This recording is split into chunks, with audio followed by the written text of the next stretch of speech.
During his tenure with United Nations Special Commission, or UNSCOM, Scott Ritter was involved in an ambitious intelligence gathering initiative aimed more at penetrating Iraq's intelligence apparatus and surveilling Saddam Hussein's movements than seeking out weapons of mass destruction, per report from Lynch, 1999.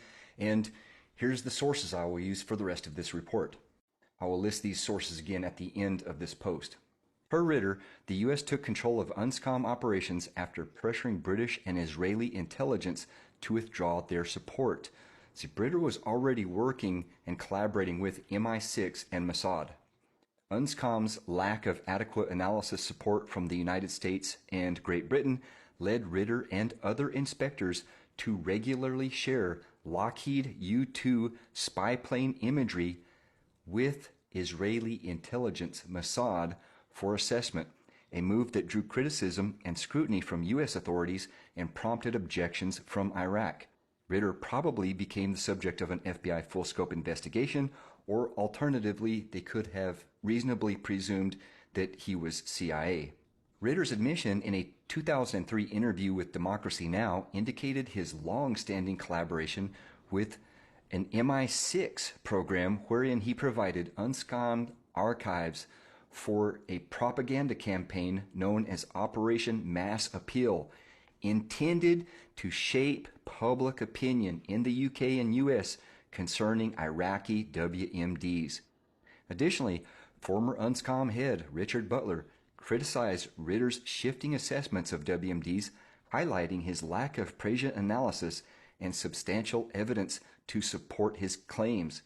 Note that previously, under UNSCOM, the mandate was for 100% disarmament, and as such, while with UNSCOM, Ritter aggressively maintained they needed to keep hounding Iraq. In a 2002 CNN interview with Paula Zahn, Ritter claimed to have led the UNSCOM team from 1991 to 98, asserting their disarmament of Iraq between 91 and 96 without Butler's assistance. He had a response to counter Butler's criticism of him. So after leaving UNSCOM and going private, he shifted to a position that UNSCOM standard was not tenable, so his new assessment per his personal standard was that Iraq was essentially disarmed. On August 26, 1998, Ritter resigned from UNSCOM. He stated his reason for resigning as a lack of determination on the part of the U.S. and United Nations Security Council to enforce the UN resolutions to disarm Iraq, and noted the support that China, Russia, and France had expressed for an easing of UNSCOM inspection demands. See, all those countries would benefit from an end to sanctions on Iraq. Iraq owed France at least $5 billion and Russia reportedly $7 billion. So such debts could not be repaid until sanctions were lifted and Iraq gained a share of its oil revenue. After Ritter's resignation, Iraq demanded a review of the sanctions and continued to refuse to cooperate with UNSCOM inspectors, although they stated that monitoring of previously inspected sites would be permitted. They called for restructuring of UNSCOM and requested that UNSCOM's headquarters be moved to Geneva from New York City. Ultimately, UNSCOM was suspended, and they cited a lack of cooperation by Iraq. Ritter claimed President Bill Clinton was too easy on Saddam Hussein, and he criticized Hussein's government for misleading inspectors and scamming the international community. His position on WMDs in Iraq changed significantly after he left the Middle Eastern country in 1998, initially saying Hussein had not nearly disarmed up to that point in 1998. The community was reportedly shocked to learn that Ritter had changed his stance on Iraq. Ritter began writing articles speculating that Iraq was essentially disarmed. He was first invited to Baghdad in 1999 by the Iraqi government, and he traveled to Baghdad initially, reportedly July 2000, according to CNN. He published a book called Endgame, which argued that the continuation of economic sanctions on Iraq was more evil than doing business with Saddam Hussein. In the late 1990s, even the Clinton administration argued that Baghdad had the capacity to reconstitute its chemical, biological, and nuclear weapons program. Ritter traveled back to Baghdad, Iraq, at the invitation of Saddam Hussein.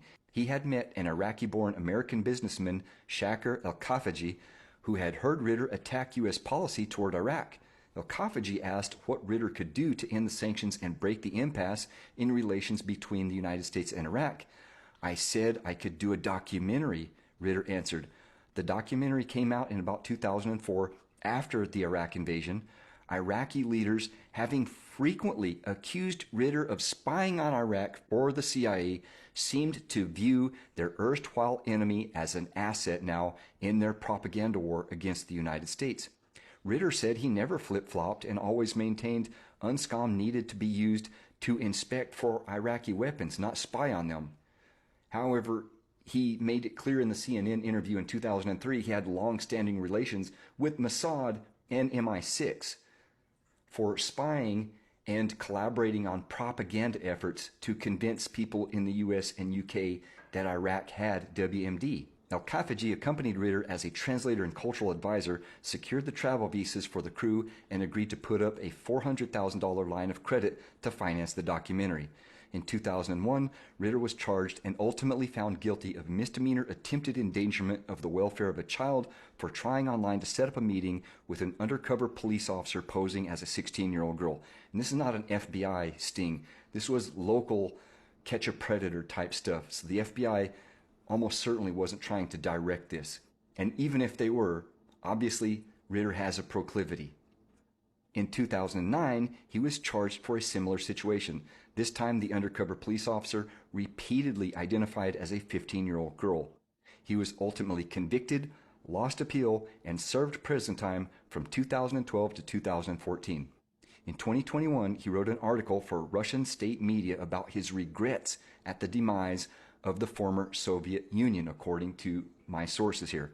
He started writing books and going on tours in Russia and writing anti-U.S. international relations op-eds for Russian state media outlets Sputnik and RT. Ritter has long been suspected of being recruited by the Soviets, who honeypotted him with a woman he would eventually marry, according to U.S. former intelligence officer and Newsweek editor-at-large Naveed Jamali in a Twitter tweet. Jamali said Ritter met his wife in 1988 while in the Soviet Union doing weapons inspections there. His wife, Marina Ritter, was part of a group of young girls introduced to American inspectors. The New York Times reported that the FBI continuously questioned Marina because the agency believed she was a former KGB agent. Ritter described the investigation into his wife as harassment. Sounds like a Lee Harvey Oswald scenario to me.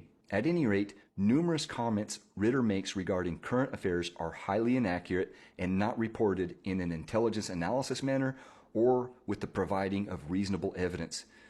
He reported Russia would defeat Ukraine quickly, then changed his tune saying Russia only survived because of US and NATO help, and he now deflects with lines regarding perpetual war.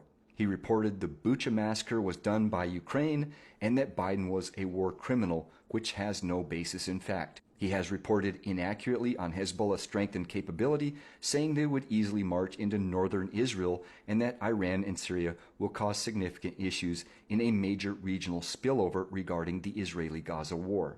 There are many sites tracking his bad analysis, and many reasonably believe he is merely a Russian propagandist. This is my final report on Ritter. All comments supporting Ritter after this will be blocked. Have a great day, and I'll get to Homeland Security and Intelligence Studies and Middle East updates soon.